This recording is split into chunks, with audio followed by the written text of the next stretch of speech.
Assalamualaikum warahmatullahi wabarakatuh. Selamat pagi, salam sejahtera untuk kita semua. Siswa-siswi kelas 8 yang saya banggakan, kembali lagi di materi IPS dengan saya, Insan Prasetyo. Materinya adalah ASEAN, Association of Southeast Asian Nation. Nah, pada kesempatan kali ini kita akan mengupas banyak tentang ASEAN. Ada yang masih ingat nggak Indonesia ini ada di benua apa? Ya, ada di benua Asia. Lebih tepatnya di Asia bagian Tenggara. Masih ingat juga dong negara-negara yang berada di Asia Tenggara yang tergabung dalam suatu organisasi kebangsaan. Apa coba namanya? Ya, jadi namanya adalah ASEAN. Pada kesempatan kali ini saya akan membahas tentang ASEAN. Apa sih ASEAN itu?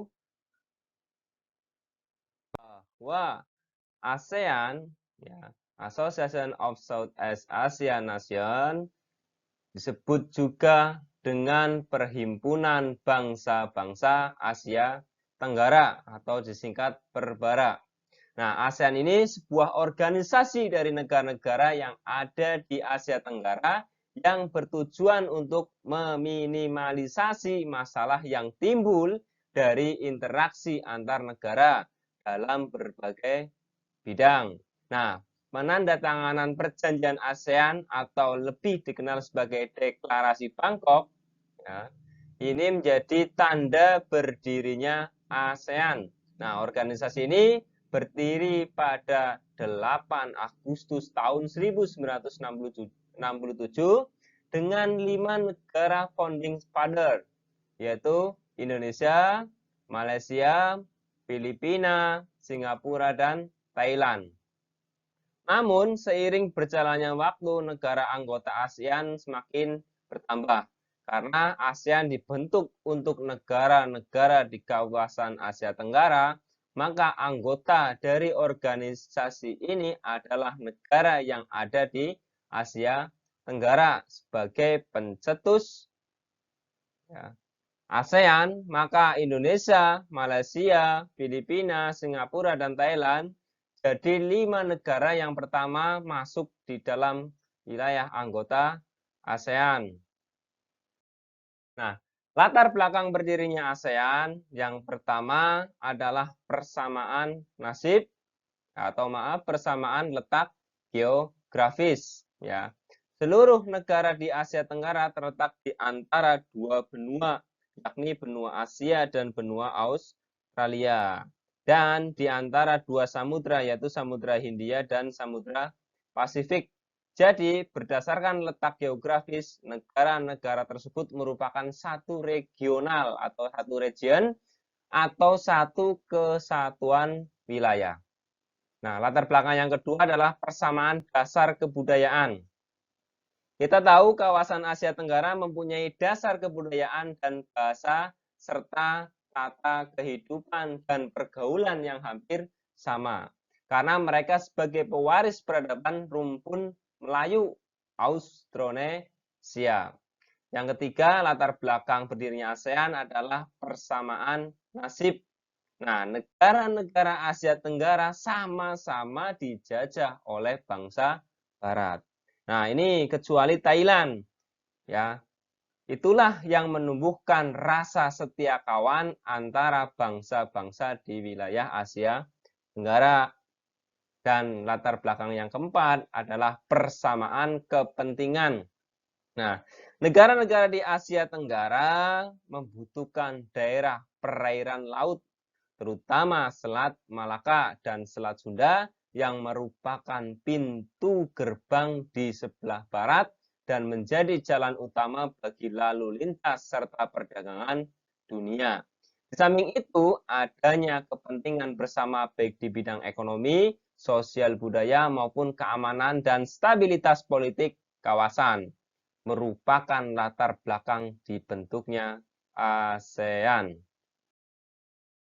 Nah, terbentuknya ASEAN, ya, berdiri sesuai dengan Deklarasi Bangkok yang tadi sudah saya sampaikan pada tanggal 5 Agustus tahun 1967 yang ditandatangani oleh 5 menteri luar negeri negara-negara di kawasan ASEAN Tenggara. Nah, kelima menteri luar negeri itu adalah Adam Malik dari Indonesia, Tun Abdul Rozak dari Malaysia, terus Tanat Koman dari Thailand, ya, S. Rajaratman ya dari Singapura, Narcisco Ramos dari Filipina.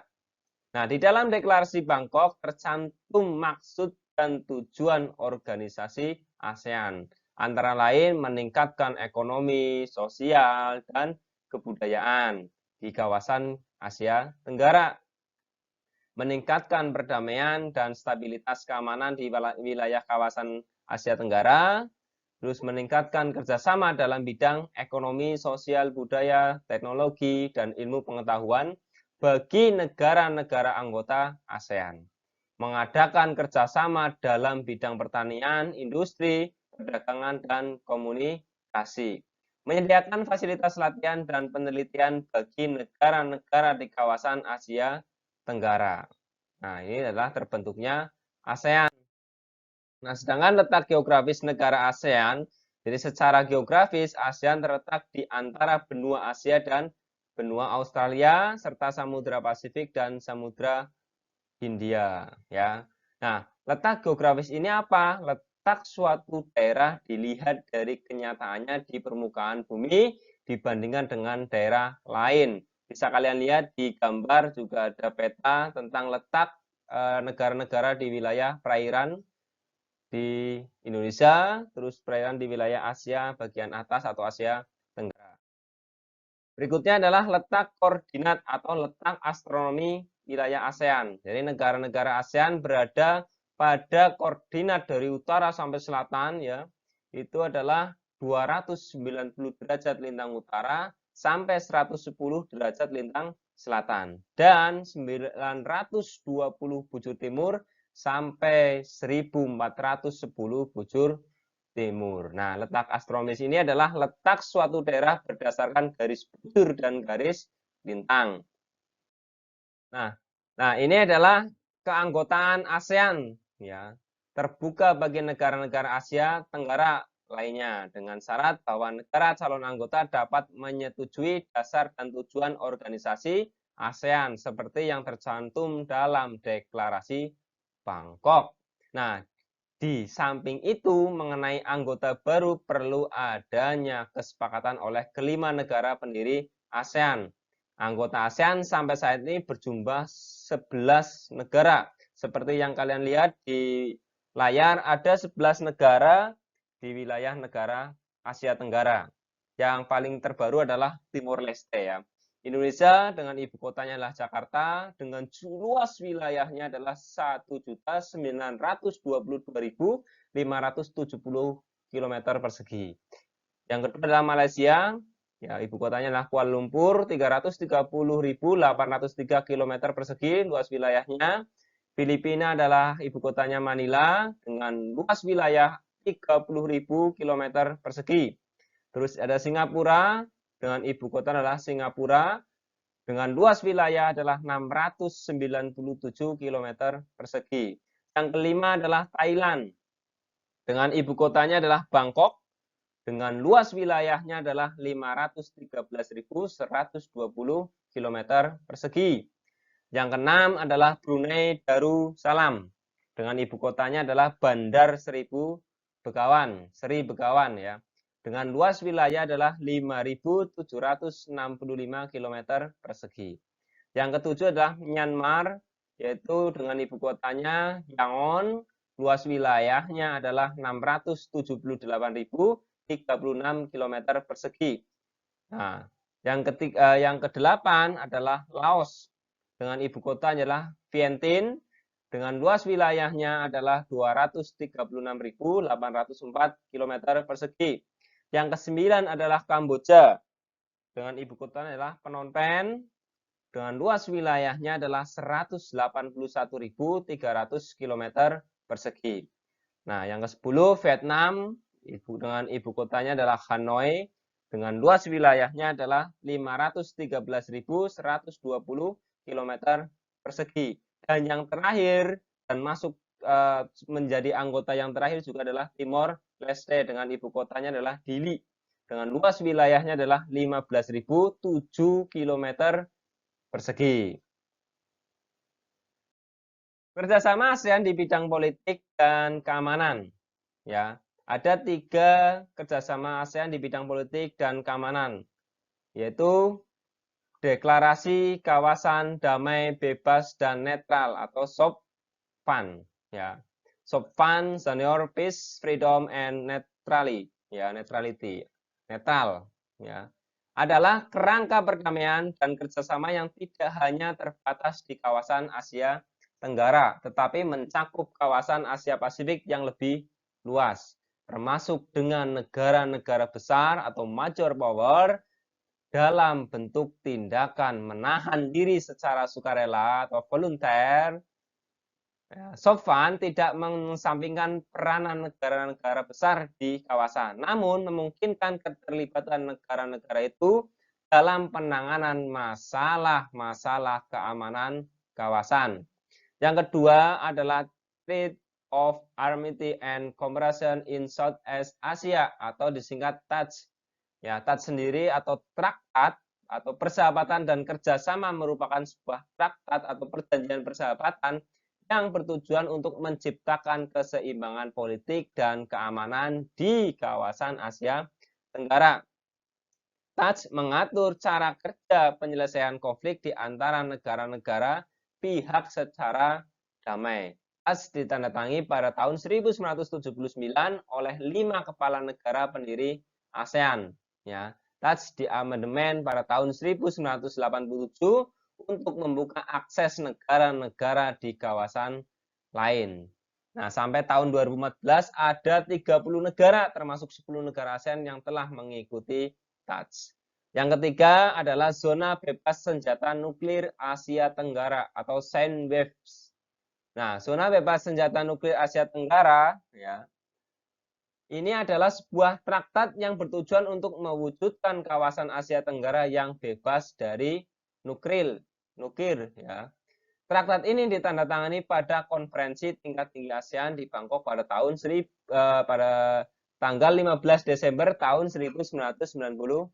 Nah, penandatanganan traktat itu juga merupakan kontribusi terhadap upaya menuju perlucutan senjata nuklir secara menyeluruh dan mendorong perdamaian serta keamanan internasional. Nah, selain itu, traktat itu juga bertujuan untuk melindungi kawasan Asia Tenggara dari pencemaran lingkungan dan bahaya yang disebabkan oleh sampah radioaktif dan bahan-bahan berbahaya lainnya.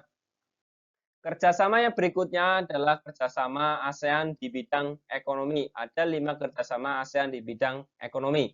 Yang pertama adalah pembukaan pusat promosi ASEAN.